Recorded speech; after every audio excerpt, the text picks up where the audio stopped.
"Hi." She said she was visiting her sick aunt, and the way she said it sounded so ordinary, I almost felt guilty for even thinking twice. It was a Wednesday, midweek, messy. Our sink stacked with bowls because I'd forgotten to run the dishwasher again, her coat draped over the chair like it was trying to slip quietly out of the conversation. She had that soft, apologetic look she used to wear back when we were figuring each other out, and it worked on me then like it did now. I kissed her forehead, told her to text when she got there, and mentioned soup because that's what you say to people visiting sick relatives. Bring soup, hug gently, be brave. If I'm being honest, there were small things before that. They didn't arrive like thunder. They were moths, barely noticeable except for the way they frayed the edges of what used to be solid. She changed her perfume, something greener, like cut grass after rain. She switched sides of the bed, said the outlet was better on my side for her phone charger. She laughed at shows we'd once watched together and laughed alone, like the jokes were suddenly private. And I was tired. I'd tell you my job was demanding, but that's the lazy shorthand we use when we don't want to say we were scared to look too closely. I was scared. I told myself love was a long hallway with a light at the end, and if we just kept walking, the light would stay.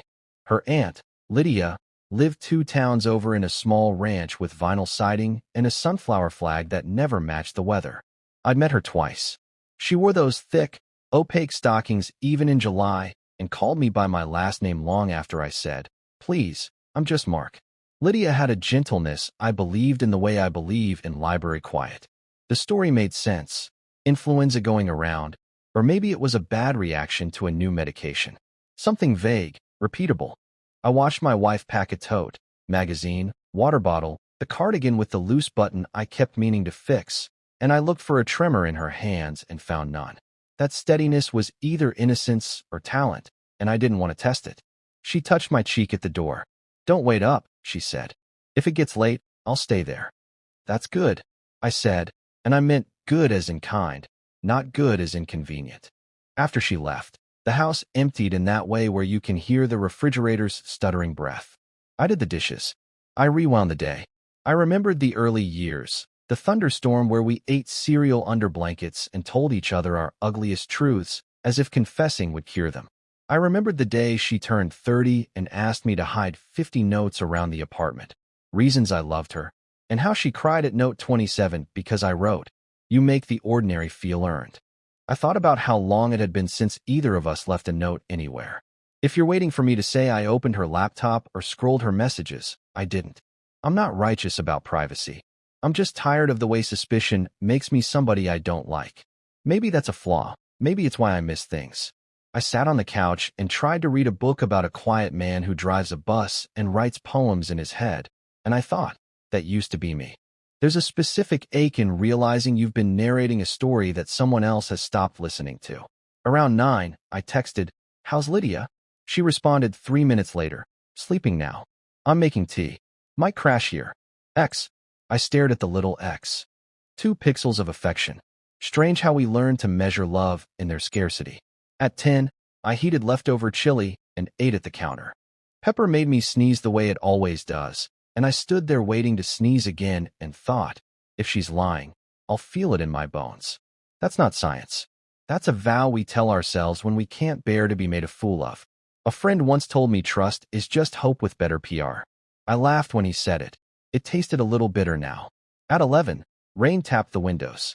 I put a pot beneath the leak near the vent and thought about calling a roofer, then thought about finances, then thought about the credit card I never asked to see because marriage meant sharing more than numbers. I didn't spiral, not exactly, but I wandered the hallway between wonder and dread. If I sound dramatic, forgive me. The dramas of a house at night are small: a light left on, a charger warming an outlet, a jacket with a restaurant receipt in the pocket that didn't involve you. At 11:30, I dozed on the couch. When the door opened, I thought it was the wind. The first thing I registered was the smell, lavender, and something like hospital soap, and then the click of the lock turning again. I sat up too fast, and the room slipped sideways for a second. I called her name. "Mark," a woman's voice older. "Did I scare you?" I blinked the blur away and stood. Lydia, her aunt, was closing our front door behind her with the careful hands of someone who hadn't held a key in years and was trying not to drop it. She wore those stockings. She wore the sunflower scarf. She looked exactly like the last time I saw her, only drier around the eyes. Lydia, I said, are you okay? She smiled, that library quiet smile. Of course. Your wife said I should come by to look at the old oak dining table. She thought I might like it. She glanced past me toward the hallway, like maybe the table had learned to walk and wandered off. Is she back already? A chill moved through me as cleanly as a draft. Words got small in my mouth. I checked my phone the way we all do when reality snags. A text from an hour ago, might crash here. X. And the aunt who was supposed to be sleeping there was removing her scarf in my living room. Lydia, I said, gently, the way you ask a kid to repeat a secret. You're not sick? She gave a surprised little laugh. Oh dear no. Why would I be? The truth didn't arrive like thunder either. It didn't smash a window. It just rearranged the furniture. In those thin seconds, the scarf on her wrist, the rain smudging the glass, the pot pinging under the leak. I felt the hallway I'd been walking collapse into a room with no doors. I could hear my own heartbeat in my ears. Lydia started to say something about mismatched chairs and how she didn't want to impose. I asked her to sit. I brought her tea because that's what you do in the presence of the unmistakable. She claimed she was visiting you, I said, and my voice sounded steady and strange. She said you were sick. Lydia's hands paused around the mug. The lavender in the room brightened. The first thread tugged loose.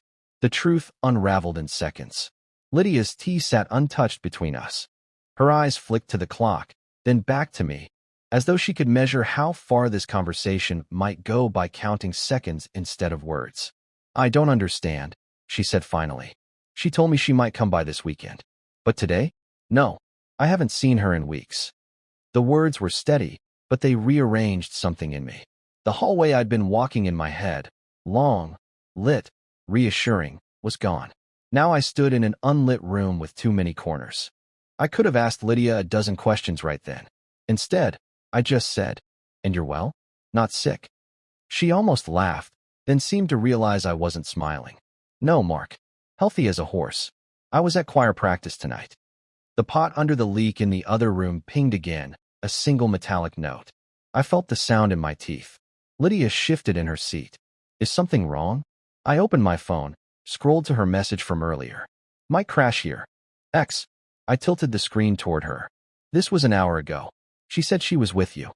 For a moment, Lydia's face softened into something like pity. Then she sat back, her hands wrapping around her knees instead of the mug. Oh, that was small, but it was heavy enough to tilt the air. She didn't rush to fill the space it left, and I didn't either. The truth was here now. It just hadn't finished showing its face. Do you know where she is? I asked. Lydia shook her head. No. But, Mark, this isn't the first time she's used me as a story. The clock in the kitchen hummed. My throat felt tight. What do you mean? I mean, she took a breath. I've gotten texts from friends of hers, asking how I'm doing. Because apparently I've been sick, or in the hospital, or, she trailed off. None of it true. I thought it was harmless, you know? An excuse to get out of something.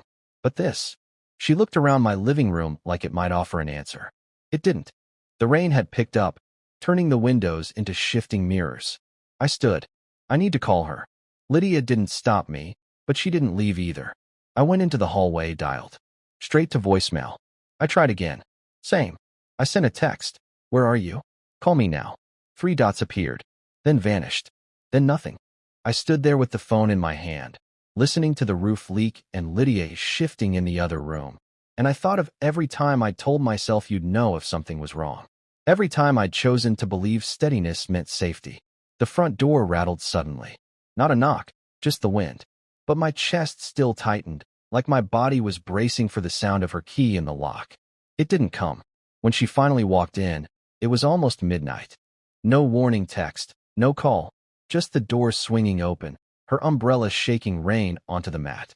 She froze when she saw Lydia on the couch. Oh, she said, in that careful, too light tone people use when they're thinking fast. I didn't know you were here. Lydia's expression was unreadable, but her hands tightened around her knees. And I didn't know you were supposed to be at my house tonight. Something shifted in my wife's posture. Her shoulders tensed, chin lifting just a fraction. Mark, can I talk to you for a second? Alone? No. I said, surprising myself with how steady it came out. You can talk here. She glanced at Lydia, then back at me, weighing whether to double down or pivot. Fine. I wasn't at Lydia's. I want to see a friend. I didn't think it mattered. A friend, I repeated. The same friend you've lied about before? She hesitated just long enough for me to know the answer. It's not like that, she said.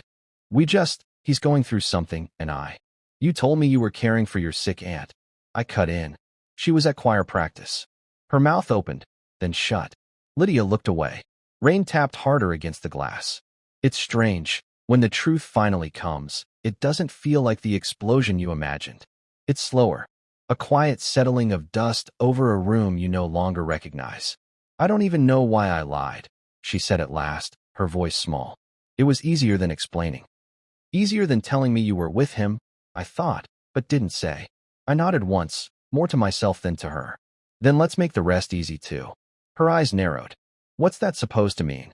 It means we're done, I said. You can collect your things tomorrow. I'll stay somewhere else tonight. She took a step toward me, half pleading, half defiant. Mark, don't do this. You're overreacting. I looked at her for a long time, remembering every small change I'd ignored, the perfume, the late nights, the way laughter had shifted into something private. Then I turned to Lydia. Thank you for the honesty, I said. Lydia just nodded, her eyes soft with something like sadness. I grabbed my coat and stepped into the rain. Behind me, I heard the faint sound of her voice, urgent, rising, but I kept walking. The air was cold, clean in a way the house hadn't felt in months. The truth had unraveled in seconds. And now, so would we. Bye-bye.